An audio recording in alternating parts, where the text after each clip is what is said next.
पुण्यात पुढच्या आणखी एक महत्त्वाच्या बातमीकडे नवी मुंबई पालिकेचा 100 कोटी रुपयांचा भ्रष्टाचार आणि पालिकेच्या गार्डन विभागाने 100 कोटींचा घोटाळा केलाय। पालिकेच्या गार्डन विभागावर मनसेने हे आरोप केलेत। पालिकेविरोधात आता आंदोलन करणार असल्याचा इशारा देखील मनसेच्या वतीने देण्यात आलाय।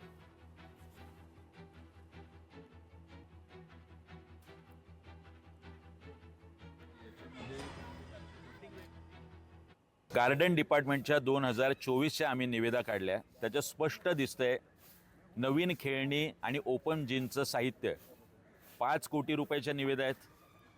ओपन जिम आणि खेळणी याच्या दुरुस्तीच्या 5 कोटीच्या निविदा आहेत। झाडं 5 कोटीची लावण्यात आली आणि सर्वसमावेशक टेंडर जे पूर्ण नवी मुंबई महानगरपालिका गार्डन विभागासाठी काढलं होतं अगदी 18 कोटी रुपये जादा देण्यात आले। जो 27 रुपयाचा भाव होता तो 32 रुपये देण्यात आलेला आहे।